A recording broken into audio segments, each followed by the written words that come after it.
Hi, I'm Dennis Holy. Welcome to I Believe. Each week we're on location visiting a different church, synagogue, mosque, temple, or house of worship to learn about that religion or faith. This week we're in Seoul, Korea to learn about Buddhism from an American monk. Thank you for joining us.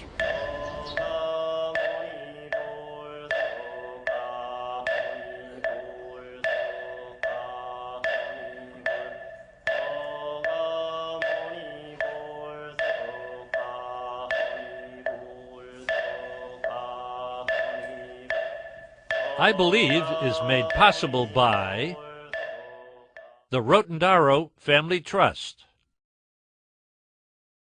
the CTC Foundation, the Interfaith Conference of Metropolitan Washington, and Americans United. I have to ask the obvious question. What is an American doing in Korea and being a monk? Sitting here and talking with you. Thank you very much for that answer. Zen Buddhism is not about as much as a theory or a belief system or a dogma, but it's a body of teachings about human beings returning to their nature in this moment. So the whole teaching is about what we're doing right now, which is a very simple thing to say, but in our everyday life is enormously hard to carry out. That what you're doing right now, from moment to moment, that's your life. So a Buddhist monk in Korea is sitting here talking to you.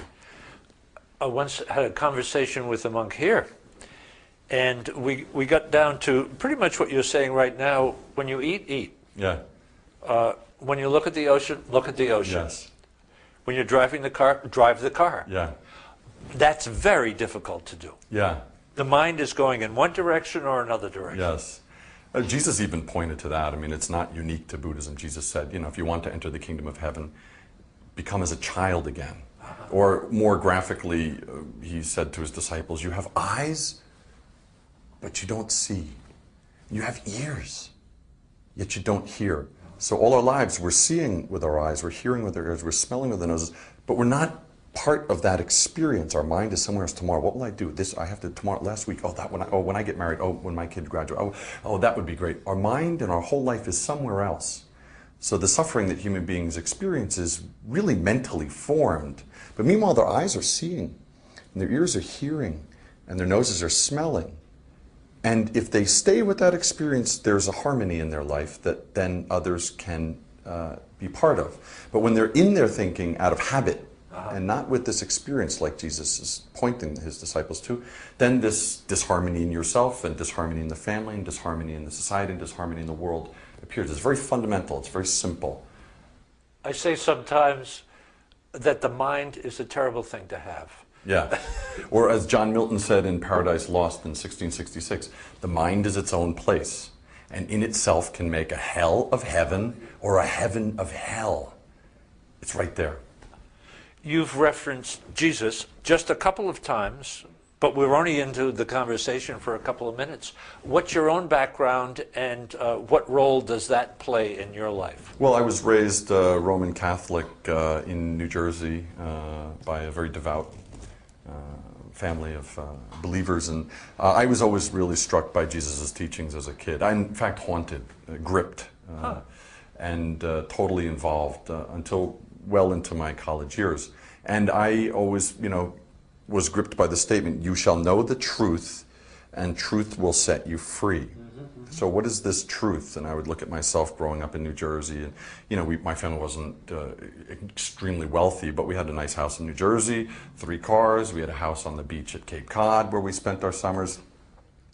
I'm here, then I would look at pictures of kids in Africa in National Geographic or on PBS, and see these kids who were the same age as me with distended stomachs and no medicine and no clothing and war and haunted faces, same age.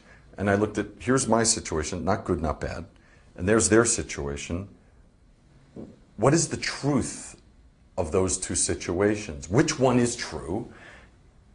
And if this is true and that's false, well, how did that get to be that way, and why, and what did they do to make it? So the whole question of what is truth then? Jesus says, you shall know this truth, and this truth shall set you free. So what is truth? So I just was really gripped by that. And I felt, a theological education and a dogmatic expression of that kind of helped to a certain age. But studying philosophy at Yale and starting to look at things really critically taught me to look deeper than the appearances or the dogmatic expression of that, and what really is truth. And so that led me to want to look inside for it. And what attracted you to Buddhism? Buddhism, less than a collection of creeds or dogmas that one has to believe in, an identity built around the creeds and dogmas and how much you believe or don't believe them. I saw in Buddhism this radical pointing. Radical pointing, much in the way we as Westerners understand Socrates. Know yourself. He would say, know thyself, know yourself, know yourself, know yourself. And one day a student said to him, you always say know yourself. Do you know yourself? And he said, no, I don't know. I really don't know. But this not knowingness, I know that. So that kind of pointing that Socrates had, he didn't say he had the answer, but he would point into the student, for the student to reveal it to themselves. And that kind of radical pointing I found in Buddhist teachings. And I really respected that very much when the Buddha is about to die and he says to his disciples, I've taught you for 45 years, but don't believe anything I've said just because I said it. Test it by your own experience. And if your experience proves that it's true, then I taught you the truth. And if your experience proves that what I said to you is false, then I taught you a lie. You find out. So I saw this radical pointing, and I found that to be intellectually challenging and spiritually genuine, and something that's never exhausted. And so Buddhism attracted me for that reason. Buddhism as a religion is huge, isn't it? One of the 3 or 4 biggest religions, I suppose, in the world. Yes. Millions of followers. Yes. Does Buddha, the word, have a translation itself? Buddha is from a Sanskrit root, which just means wake up. Yeah, we do it every day, but we don't realize it. But wake up other things, huh? Well, 2 other things? Well, one's own awakening is the awakening of other things. See, because when you wake up to yourself, your nature and the nature of all things is revealed to be the same awakened nature. There's no me that's awakened and you that's not. We don't realize we're awake. We don't realize we're awake. So we think there's me and you. Yeah. I'm right, you're wrong. I don't like you. But the Buddha's waking up thing was he realized his nature and the star nature, the tree, the dog, the cat, the sound, the wind, the smell in the trees. It's all the same fundamentally awakened, we can say, the same fundamental awareness. So when he woke up to it, he saw that everything is already awake. It just doesn't know it. It's like if the cameraman right now pinned a $1 million bill or something to your back of your jacket, a check for $1 million, or Bill Gates' entire fortune. You didn't know it. You're interviewing me. You're talking to me. And I say, you're a rich man. You're a very rich man. No, you don't know it. At the moment that you don't know that you have that money stuck to you, the moment that your mind thinks, no, I get a regular salary. You think you're just that level. But that whole time you have money. But the fact that you haven't woken up to it yourself, you haven't realized it, it is as if you don't have it. Sure. So Buddhism teaches that when we wake up to our nature, we don't get this spiritual quality, this divine quality. We are it.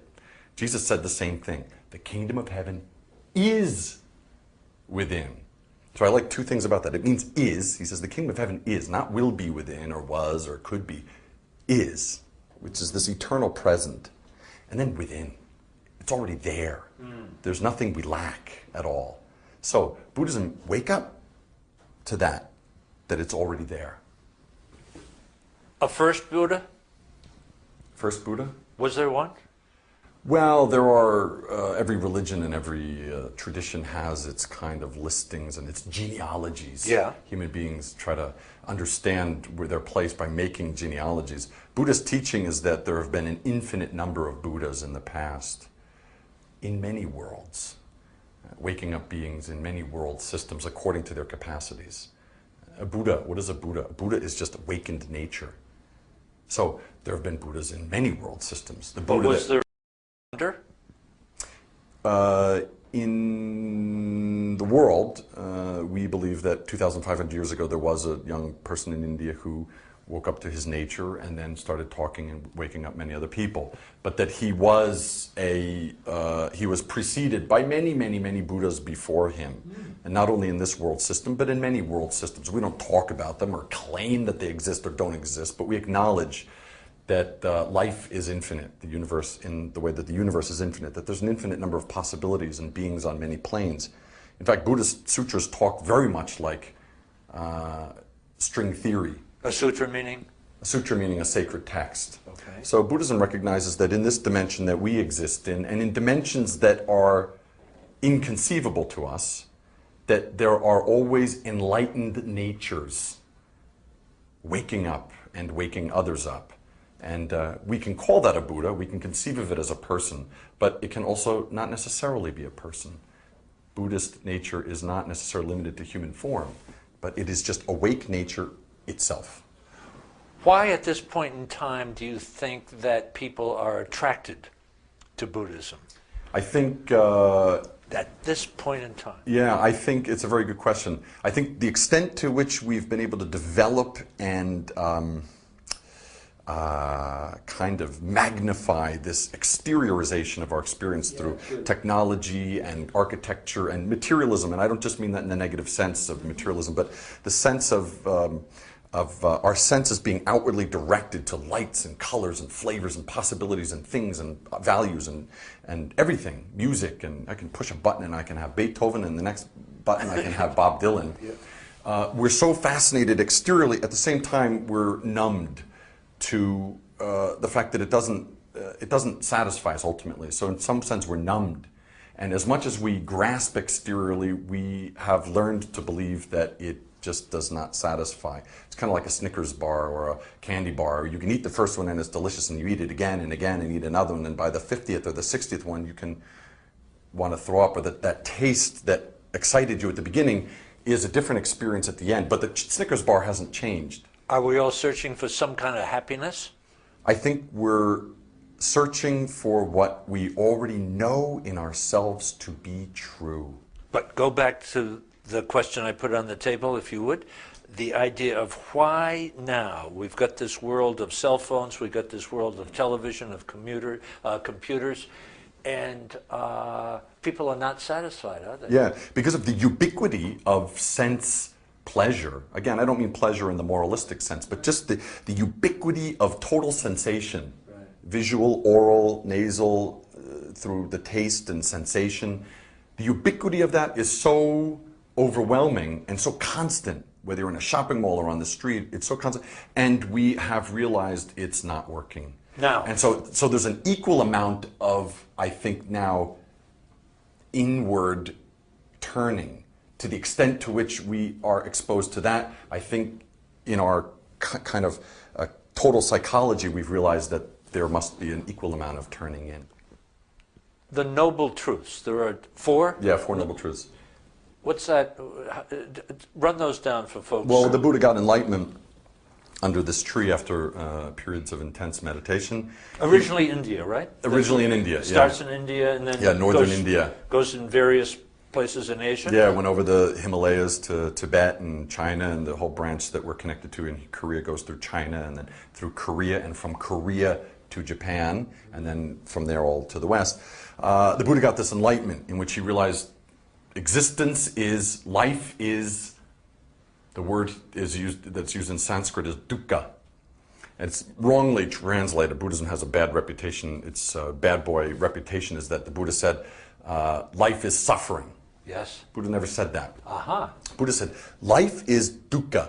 And the word dukkha means unsatisfactory, constantly changing, therefore transient, ungraspable, fundamentally dissatisfying, because it doesn't, what we grasp after doesn't stay. So the Buddha said, life is that, dukkha. So because of that, we're always suffering because we're grasping after things that don't stay. Is it a thought? It's an object. It's a love. It's a health condition. It's a car. It's a something. It's our own body. It can't stay. So therefore, we have generated in our consciousness this constant unease and suffering coming from that. So life is that quality. Then, now a lot of religions say that, or a lot of people can propose that, and it stops there. Then he said, but this is not something that came down from the sky or came because we walk on two legs and we're human and we didn't believe correctly or something. It is that, life is that, it has a cause. So like a doctor, you've got this disease. This disease is really strong. But the good news is still a little going to be hard to take, but there's a cause. That's the good news. If you know the cause, then he said, the cause is this, this, and this. Then the next step of the third truth is that cause can be undone. That's like a doctor's diagnosis. He's sometimes referred to as the good doctor. So it is, and there's a cause. Yeah. And now we're into the third. The third, which is that cause can be perceived and undone. Okay. And then there's an a concrete eightfold way to realize that. Right livelihood, right speech, right meditation, right action. And so he went through this very concrete list of qualities that very concrete actions that one can undertake to gradually undo that seed of suffering that we plant in our own minds. So those are the Four Noble Truths. Life is dissatisfactory. There is a cause for that. It's not just eternally that we're, a nihilistic, that's it. There is a cause, which is good. The cause can be undone. And then this is an eightfold way that you can undo it. That was one fundamental enlightenment that the Buddha had. So the goal is? To sit here and talk with you. Aha. So when you ask me a question, I answer. The goal is just that. To be here. To be here and to completely just connect. And in that connection is what you are and what I am. It's in this doing right here that it's real. But when I'm busy, well, I got to do something. Well, I don't agree with you. You don't understand when we're involved in that whirlwind of thinking and anger and memory and this whole causation of things that we don't see, that we let play out and that runs our life. This is where all of the suffering that we see on the news comes from. In any situation you can see it. But you ask and I answer.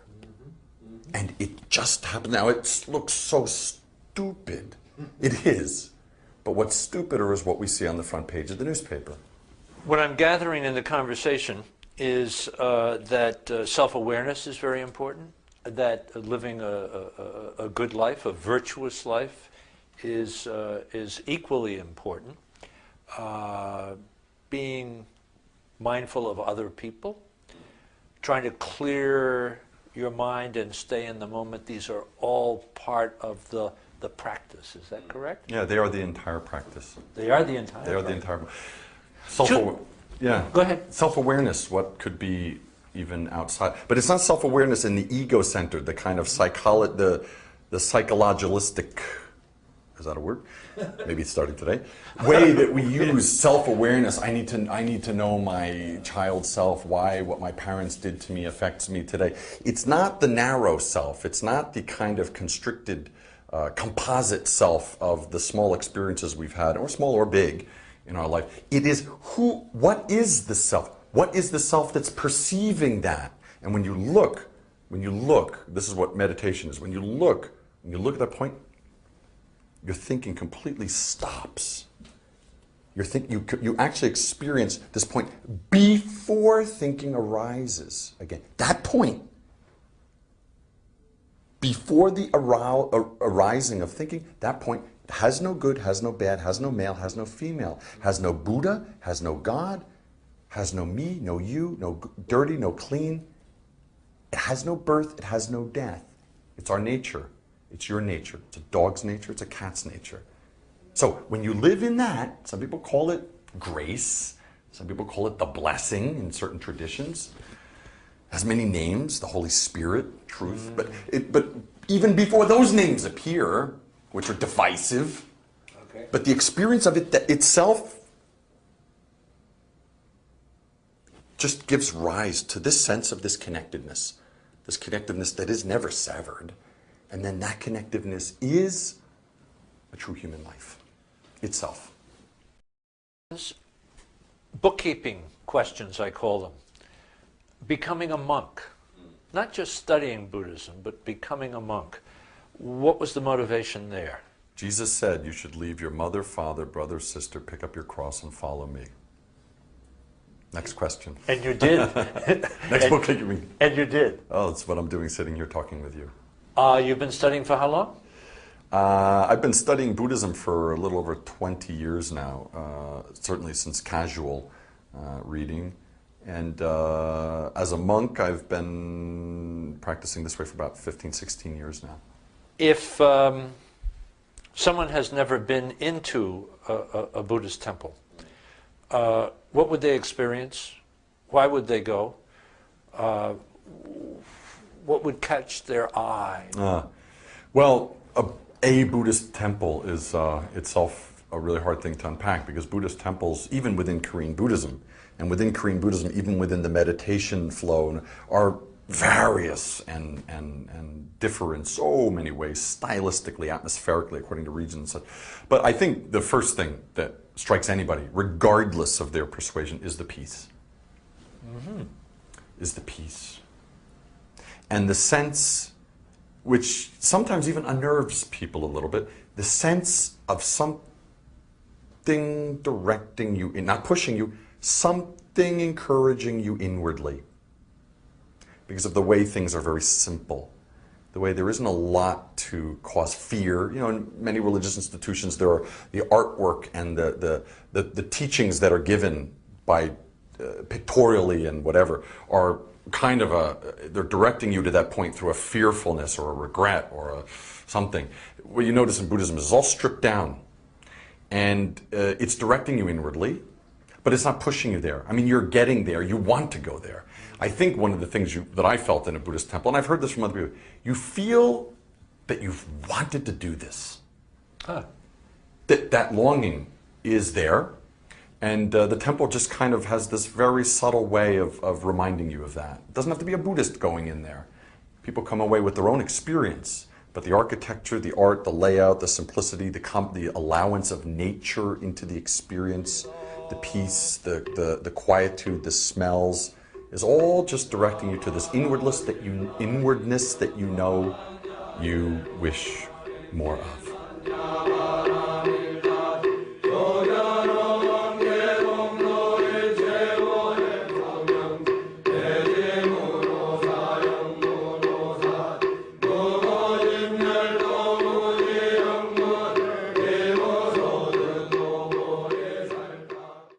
Last question. Sure.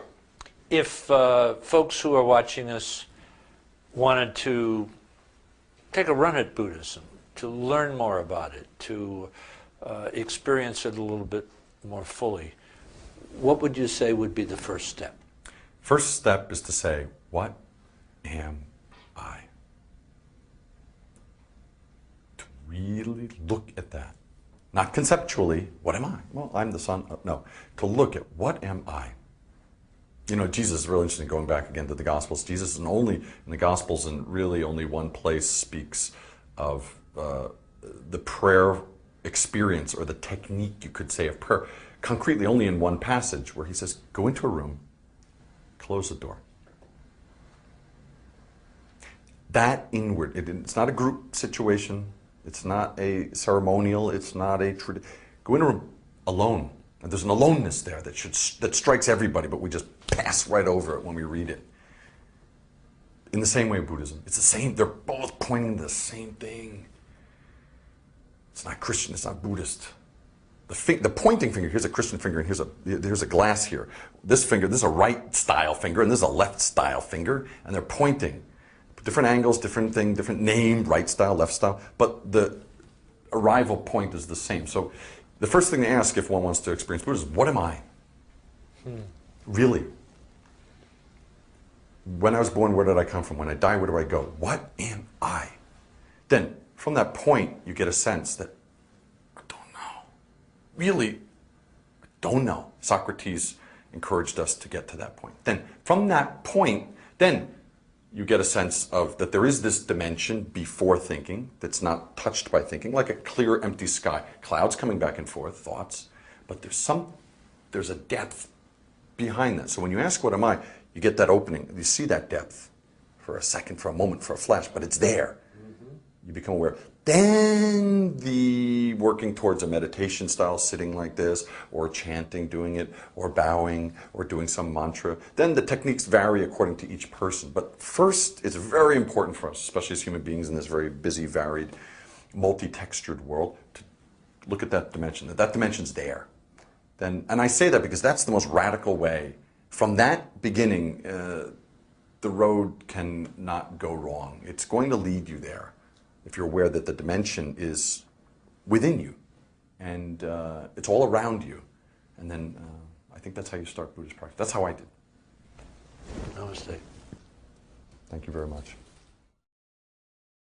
To learn more about this series, visit our website at www.ibelieve-tv.com.